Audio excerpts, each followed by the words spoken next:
दर्शक बंधु आमे जानू डाक्तरखाना गोटे निदान विभाग रही है से माने रक्त मल मूत्र आदि परीक्षा करी से विभिन्न रोग को निरूपण करती। आयुर्वेद शास्त्रर जनक चरक महर्षि तांकर चरक संहितार स्वप्नरू किपरि रोग निरूपण करा जिवो एवं तार चिकित्सा किपरि करा जिवो ता विषय वर्णना करिसेंती। केतेक स्वप्न दुरारोग्य रोग को मध्य इंगित करे। ताले आसंतु आज आमे से संपर्क रे जानिबा। दर्शक बंधु तरुण बयस लोक माने प्रेमिक प्रेमिका को किंबा निजर संभाव्य सफलता संबंधी विषय को स्वप्न रे देखा भल पाती, किंतु परिणत बयस वृद्ध अवस्था जो मानकर गुरु एवं देवता प्रति भक्ति थाए से माने सेही विषय स्वप्न देखा भल पाती।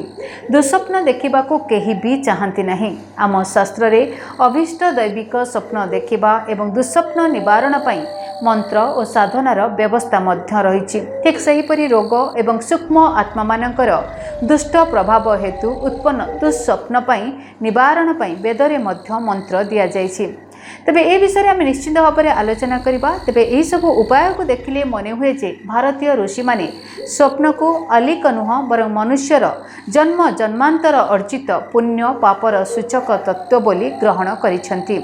स्वप्न विद्यारे तत्कालिका व शीघ्र आसुथिबा मृत्युर लक्षण मध्य दिया जाइछि। अपमृत्युर सूचक लक्षण ताहा जेउ कारणरू उत्पन्न हेउना काहेकि स्वप्नर परिधि भितरे ही आसुछि। दुस्वप्न निवारण आसन्न मृत्युर लक्षण स्वप्न विद्यार विषय भितरे मध्य आसुछि।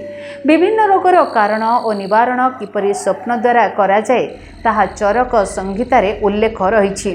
आमे जानू डाक्तरखाना गोटे विभाग मध्य रही जोठी रक्त मल मूत्र आदि परीक्षा करी से रोग निरूपण करा जाय थाए। आयुर्वेदीय डाक्तर माने नाड़ी देखिकी रोगी को विभिन्न प्रश्न पचारि मध्य रोग को निरूपण करती।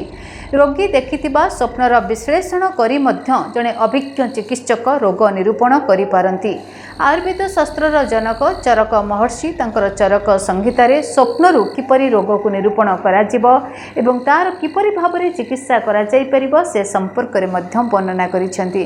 केतेक स्वप्न दुरारोग्य को इंगित करिथाए जार आरोग्य आदौ संभव नुह एवं मृत्यु सुनिश्चित अटे।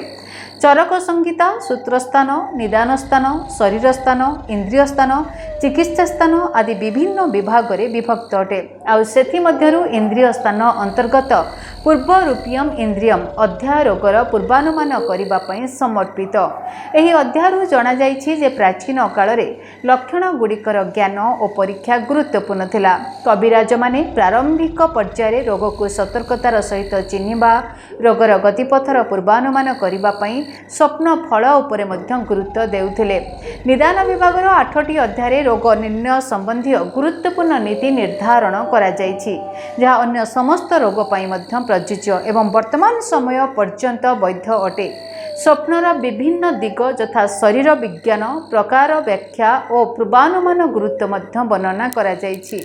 विभिन्न स्वप्न सहित शारीरिक और मानसिक वैशिष्ट्य को प्रारंभिक लक्षण रे अंतर्भुक्त करा जाइछि, जहाँ सूचित करे जे कोनोसी रोगर पूर्वानुमान करिबा पूर्वरु स्वप्नर विश्लेषण सठिक अनुसंधान करिबा उचित। सीमित वैषयिक उपकरण सत्वे अरिष्ट लक्षण संबंधी वर्णित उत्कृष्ट पर्यवेक्षण नीति ए पर्यंत वैध अटे। तेबे मृत्युर खरा पूर्वानुमान संबंधी लक्षण स्वप्न रे मध्य वर्णना करा जाइछि। यदि समस्त प्राथमिक लक्षण प्रकाश पाउछि एवं प्रकृति रे गंभीर तेबे एभली अवस्था मारात्मक हेब। कुष्ठ एवं प्रमेहर प्राथमिक लक्षणरू जना जाए जे रोगर मुख्य लक्षण देखा जिबा पूर्वरु जटिलता प्रकाश पाई थाए। तेबे अन्य एक गुरुत्वपूर्ण दिग हेउछि स्वप्नर धारणा। आज्ञा हाँ, स्वप्न संबंधी वर्णना प्राचीन शास्त्र विशेषकर अथर्व वेद उपनिषद पुराण दर्शन एवं आयुर्वेद रे प्रचुर मात्रा रे मिली थाए। चरक लिखिचंती भीषण ज्वर रे पीड़ित व्यक्ति क्रमशः दुर्बल होई पड़े। एपरी अवस्था से जदि यौन संभोग जारी रखे तेबे मृत्यु आड़ को क्रमशः टाणी हो जाए। आ एपरी व्यक्ति जदि स्वप्न रे देखंती कुकुर गध किंबा ओट द्वारा टणा जाउथबा गाड़ी बा रथ रे तांको दक्षिण दिग को निया जाउछि तेबे कहि रखुछि तांकर मृत्यु सुनिश्चित अटे।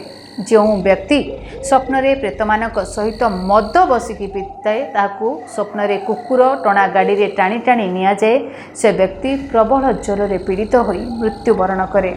सेहीपरि दुरारोग्य रक्तपित्तरे पीड़ित व्यक्ति जदि स्वप्न देखे ताकू लाल पोशाक सजा जाइछि, ता बेकरे लाल फूलर माळ पिंधाई दिया जाइछि, ताकू रक्तरे बा लाल जलरे स्नान करा जाउछि एवं लाल वस्त्र परिहिता तथा निरंतर हसुथिबा महिला माने ताकू टाणी टाणी दक्षिण दिगकू नहीं जाउछंती, तेबे सेही रक्तपित्त रोगरे ही तार मृत्यु सुनिश्चित अटे।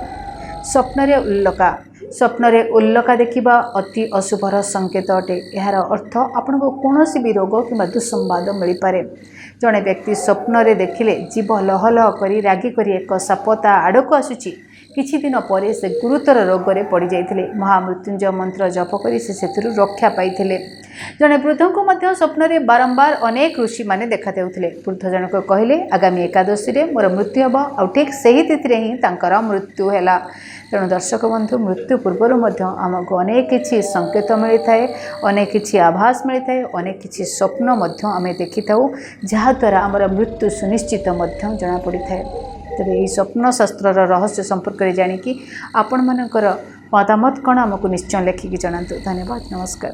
जदि आपणक जीवन में व्यक्तिगत पारिवारिक समस्या, कर्मक्षेत्र नियुक्ति, वैवाहिक समस्या, वास्तुदोष एवं माली मकदमा आदि समस्या थाए, ताहेले समस्यार समाधान और परामर्श पाई आमको जोगाजोग करंतु। ज्योतिर्वेद doctor Bhavani Shankar Mahapatra, Budheswari colony, plot number 26, Bhubaneswar.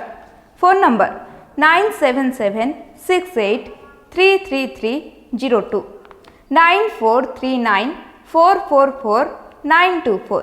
आमर वेबसाइट www.srijagannathastro.com। DTV ओडिया देखिवा पई सब्सक्राइब करंतु एवं बेल आइकन को मध्य दबाई दियंतु।